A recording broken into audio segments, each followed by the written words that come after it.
Assalamualaikum warahmatullahi wabarakatuh. Saya Miratul Fitria. Di sini saya akan menjelaskan tentang teori dan estimasi produksi. Nah, menurut definisinya, produksi adalah kegiatan yang dikerjakan untuk menambah nilai guna suatu benda atau menciptakan benda sehingga lebih bermanfaat. Nah, ada 3 aspek proses produksi, antara lain kuantitas barang atau jasa yang dihasilkan, yang kedua bentuk barang atau jasa yang diciptakan, yang ketiga distribusi temporal dan spesial dari barang atau jasa yang dihasilkan. Nah, kegiatan mendapatkan daya guna suatu benda tanpa mengubah bentuknya dinamakan produksi jasa. Sedangkan kegiatan menambah daya guna suatu benda dengan mengubah sifat dan buruknya dinamakan produksi barang. Dalam melakukan kegiatan produksi, maka harus mempunyai landasan teknis yang di dalam teori ekonomi disebut fungsi produksi. Nah, proses produksi dapat kita gambarkan sebagai kegiatan yang meningkatkan kesamaan antara pada permintaan barang, jasa, ataupun kuantitas. Nah, bentuk, ukuran, panjang, dan disebut barang atau jasa bersedia dari pasar. Mungkin hanya itu yang bisa saya sampaikan, kurang lebihnya mohon maaf. Wassalamualaikum warahmatullahi wabarakatuh. Assalamualaikum warahmatullahi wabarakatuh. Baik, saya di sini Deki Alwasalam akan menjelaskan terkait fungsi produksi dengan satu variabel input. Sebelum kita membahas tentang fungsi produksi dengan satu variabel input, kita akan membahas terlebih dahulu terkait apa itu fungsi produksi. Fungsi produksi merupakan hubungan fungsional atau sebab akibat antara input dan output. Dalam hal ini, input sebagai sebab dan output sebagai akibat, atau input sebagai variabel bebas dan output sebagai variabel tak bebas. Input produksi dikenal juga sebagai faktor-faktor produksi, dan output produksi juga dikenal sebagai jumlah produksi. Output dari suatu produksi merupakan fungsi atau dipengaruhinya akibat dari input, yang artinya setiap barang yang dihasilkan dari produksi akan tergantung pada jenis atau macam dari input yang digunakan. Perubahan yang terjadi pada input akan menyebabkan terjadinya perubahan pada output. Nah, dalam fungsi produksi ini dibagi menjadi dua macam. Yang pertama, fungsi produksi dengan satu variabel input dan fungsi produksi dengan dua variabel input atau lebih. Untuk yang pertama, kita akan membahas terkait fungsi produksi dengan satu variabel, yang mana fungsi produksi dengan satu variabel ini dipopulerkan oleh David Ricardo dalam hukum yang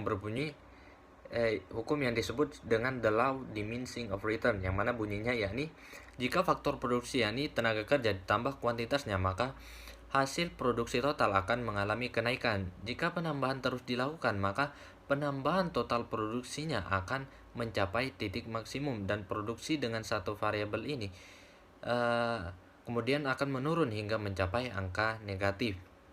Dengan asumsi beberapa input yang dianggap sebagai konstan, maka dalam jangka pendek dan hanya satu faktor produksi yakni tenaga kerja saja yang dapat berubah, maka fungsi produksinya dapat ditulis sebagai Q sama dengan F L, yang mana Q ini merupakan output dan F ini merupakan fungsi, serta L yang merupakan labor atau tenaga kerja.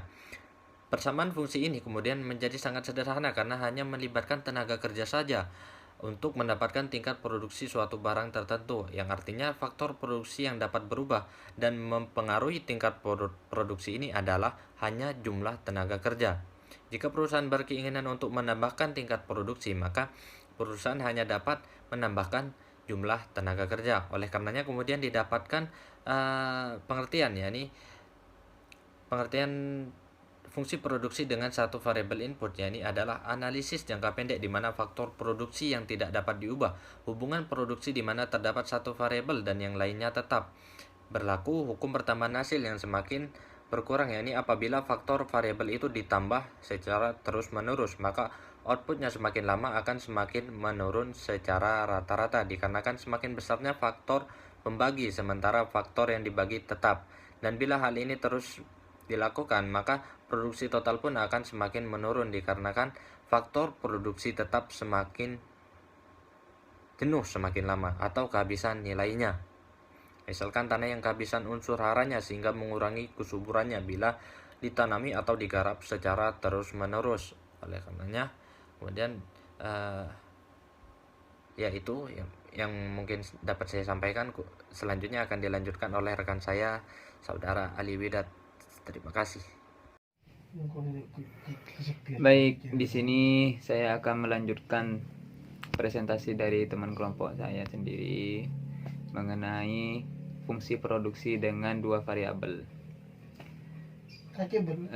Jadi selanjutnya ini, jika faktor produksi yang dapat berubah adalah jumlah tenaga kerja dan jumlah modal atau sarana yang digunakan, seperti itu. Jadi faktor produksi itu bisa berubah sewaktu-waktu karena disebabkan adalah ada dua hal. Yang pertama tenaga kerja dan jumlah modal, atau bisa jadi juga karena sarana yang digunakan. Itu bisa menyebabkan faktor produksi berubah. Nah, perusahaan mempunyai dua alternatif jika berkeinginan untuk merubah tingkat produknya, di mana perusahaan dapat meningkatkan produksi dengan menambah tenaga kerja. Jadi jika ingin meningkatkan suatu produk di dalam suatu perusahaan, maka perusahaan harus menambah tenaga kerja atau menambah modal atau juga bisa menggunakan dua-duanya, menambah tenaga kerja dan juga menambah modal. Jadi ada tiga pilihan, ada tiga alternatif, yaitu pertama menambah tenaga kerja, menambah modal, atau menambah tenaga kerja dan modal, seperti itu. Selanjutnya, produksi dengan menggunakan dua variabel, yaitu terdapat kombinasi antara dua faktor produksi untuk menghasilkan output yang sama.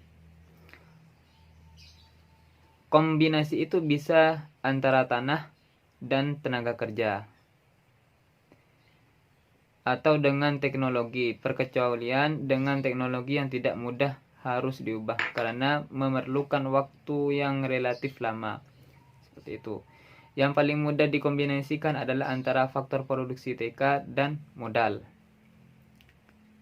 Dalam memproduksi seorang produsen tentu saja diperhadapkan pada bagaimana menggunakan faktor produksinya secara efisien. Jadi dalam merubah produksi, dalam melakukan kombinasi juga seseorang dihadapkan dengan suatu permasalahan, atau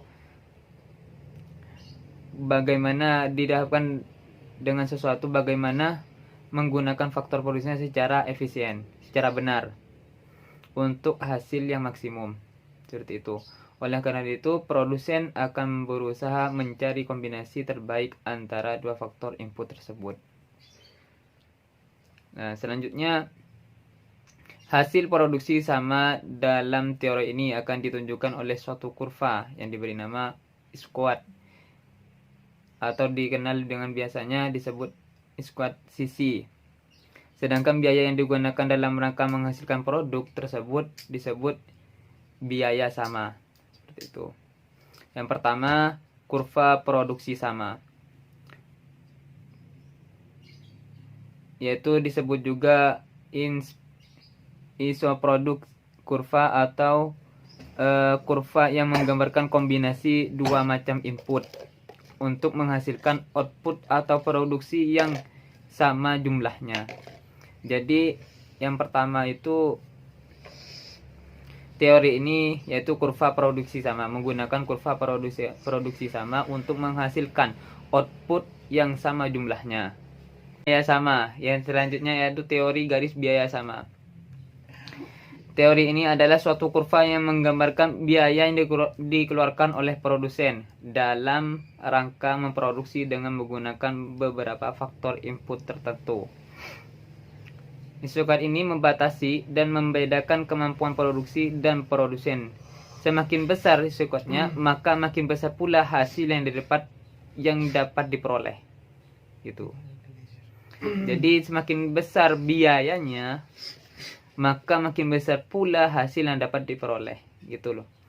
Sebaliknya, semakin kecil biayanya, maka semakin juga kecil hasilnya. seperti itu. Mungkin itu penyampaian dari saya, kurang lebihnya mohon maaf. Assalamualaikum warahmatullahi wabarakatuh.